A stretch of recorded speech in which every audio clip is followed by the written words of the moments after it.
Magandang hapon sa inyong lahat. Ito po si Herbert Courier, author-promoter ng Bible Lights Promotions. Kakibat ang ating pananalig sa ating banal na Panginoon Diyos. Banal na Panginoon Kristo at Gabay ng Kaliwan ng Kaniban na Santa Maria ay ating po binabahagi sa inyo sa linggong ito, ang mensahe ng ating banal na Panginoon Diyos. Ang tema ng mensahe ng ating banal na Panginoon Diyos ay respeto ang banal na Santa Maria, nakaagapay ninyo sa kaligtasan niya. Ngayon, bago natin basahin yung ito mula sa mabuting balita ay ngayon ay celebration ng celebration noong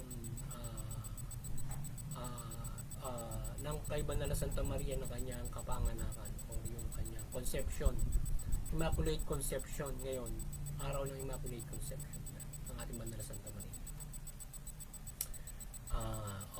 Happy Immaculate Conception sa ating banal na Santa Maria. So ngayon ay babasahin ko po sa inyo ang mga mensaheng ito mula po doon sa Bagong Tipan o Mabuting Balita ng paghahari ng ating banal na Panginoon Diyos sa pamamagitan ng banal na Panginoong Yeso Kristo. At ayon po dito kay Apostol San Lucas Kabanata 1 talatang 46 hanggang 49. Ito po ang mensahe. At sinabi ni Maria, ang puso ko ay nagpupuri sa Panginoon at nagagalak ang aking espiritu dahil sa Diyos na aking tagapagligtas, sapagkat nilingap niya ang kanyang abang alipin, at mula ngayon ako'y tatawaging mapalad sa lahat ng salinlahi dahil sa dakilang bagay na ginawa sa akin ng makapangyarihan. Banal ang kanyang pangalan. Ipagpatuloy po natin kay Apostol San Juan, Kabanata 11, talatang 26 hanggang 27. Ito po ang mensahe. Nakatayo sa tabi ng krus ni Jesus ang kanyang ina at ang mga kapatid na babae nito, si Maria na asawa ni Cleopas at si Maria Magdalena. Na makita ni Jesus ang kanyang ina at minamahal na alagad na nasa tabi nito, kanya sinabi, "Ginang, narito ang iyong anak." At sinabi ng alagad, "Narito ang iyong ina."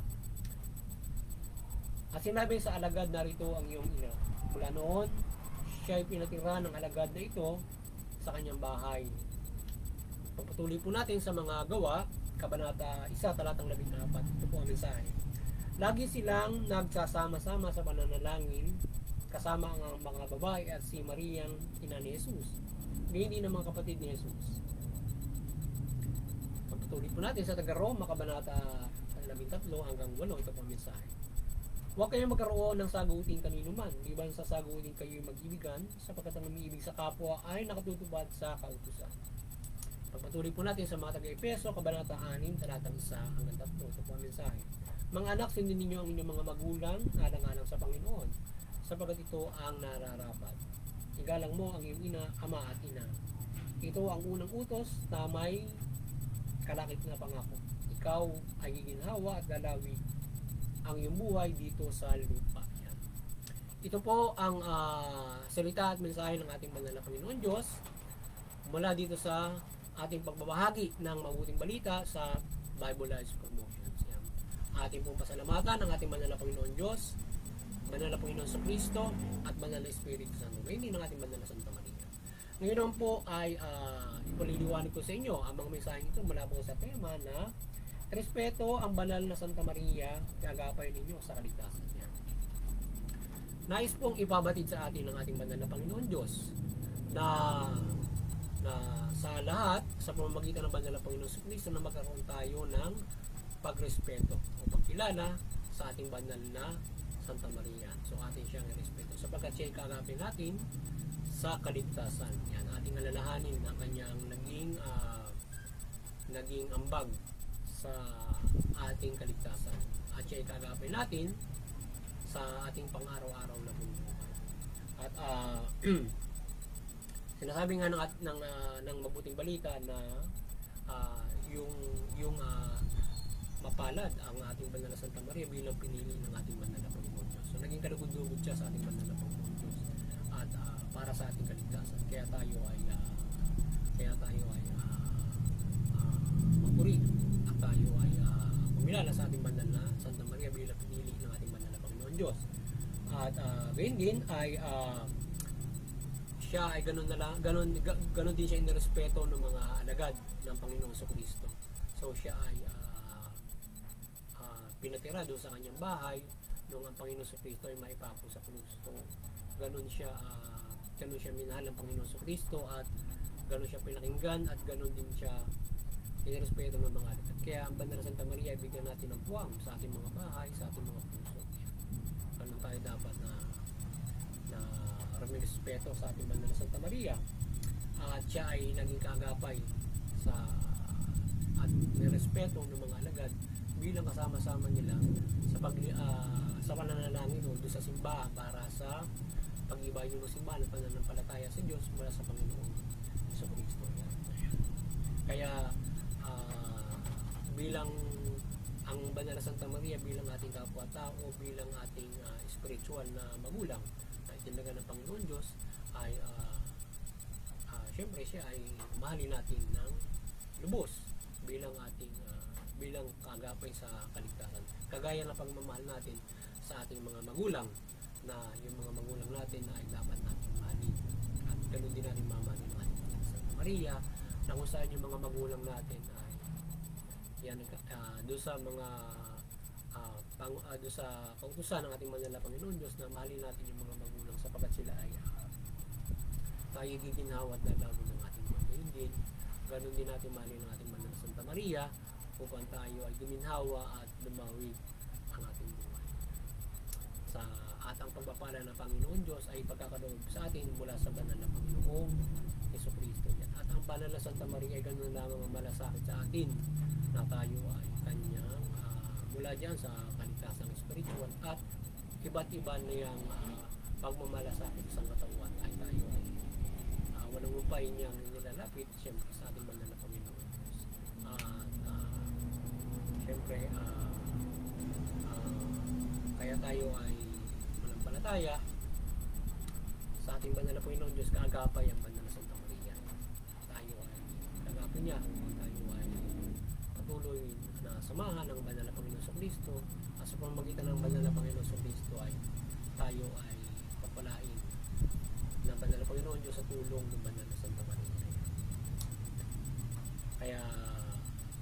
Kaya tayo ay pagbigay galang, respeto at pagbibigay ng pagbibigay papuri at pagmamahal sa ating Banal na Santa Maria bilang pinili ng Panginoon Diyos, naging ina ng ating Panginoon Jesucristo. At muli, happy Immaculate Conception Day ngayon, December 8. Parang ang conception ay yun yung kapanganakan ng Banal na Santa Maria, if I'm not wrong. Pero Immaculate Conception today, yung kapanganakan ng Banal na Santa Maria.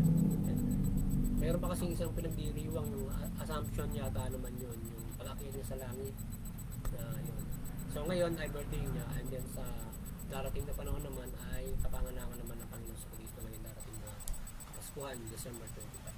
So yun, at muli sana ay nagabayan na naman kayo ng mabuting balita sa pagbabahagi ng Bible Lives Promotion at kayo ay magkaroon ng malaking pag-asa sa inyong kaligtasan spiritual. At patuloy ninyong pakinggan patuloy ninyong pakinggan at isabuhay ang mabuting balita upang kayo ay magkaroon ng malaking pag-asa sa kaligtasan spiritual. At tayo ay patuloy na nananampalataya na gabayan tayo ng ating banal na Panginoon Diyos, banal na Panginoon Jesucristo at Espiritu Santo ng kanyang kaliwanagan. Ngayon din ang Banal na Santa Maria ng kanyang kaliwanagan ng pagmumilagro at iba't iba niyang pagpapala sa ating pagbabahagi ng mabuting balita. Ayan, at kayo maliwanagan sa inyong tahanan, kayo ay sa ating pagbabahagi ay bigyan ng biyaya at pagpapala at proteksyon ng ating banal na Panginoon Diyos at lalong-lalo na sa inyong pagtalima ng mabuting balita. At doon sa Interfaith Unity ay patuloy na tayo ay magkaisa sa pananampalataya, magkaisa sa ating paniniwala o para maiwasan yung o makapagpairal ng kaayusan at pagkakaisa, pagtutulungan at maiwasan yung sigalutan, digmaan at makarahasan. So, yan. At nakagagabay tayo sa bawat komunidad, bawat individual, komunidad, bansa, at nagkakaisang mga bansa. Yan. So, sana yung bawat mga reliyon ay magkaisa sa interpetuity at patuloy at maiwasan yung mga nasabing mga hindi magagandang nangyayari sa pagitan ng mga reliyon. At sa CBCP and Vatican Church ay maliwanagan kayo ni Banda na Santa Maria at inyong patuloy na pagbuklurin ang sangkatauhan sa pananampalataya sa Panginoon Diyos, mula Panginoon Kristo at sa ating munting kakayanan ay patuloy tayo na nampalataya ng paggabay ng banal na Panginoon Diyos, Panginoon Kristo, banal na Espiritu Santo at kaliwanagan ni Banal Santa Maria, na gabayan tayo sa ating pagbabahagi ng buting babalita o pag-iibanghelyo. Tayo ay ating mahikayat sa pananampalataya sa Panginoon Diyos o ating mabuklod ang sangkatawan sa pagpapailalim sa Panginoon Diyos at pananampalataya sa Kanya mula Panginoon Yesu Kristo. Lalo na yung mga pamahalaan kung saan tayo ay naglilingkod sa Panginoon Diyos para maging gabay sa pamahalaan. Yan. At doon sa mga kapamahalaan, kayo ay maliwanagan ni Banal Santa Maria. Kayo mamahalan ng mabuti, matuwid. Tugunin niyo yung karapatang pangtao. Sa gayon, mga pamumuhay ng mapayapa at ayon sa karapatan at tatamasahin nila ang mabuting pamumuhay sa inyong pamamahala. At sa lahat, sila ay makapananampalataya ng lubos sa ating Panginoon Diyos sa inyong mabuting pamamahala. Muli, magandang hapon sa inyong lahat at God bless you.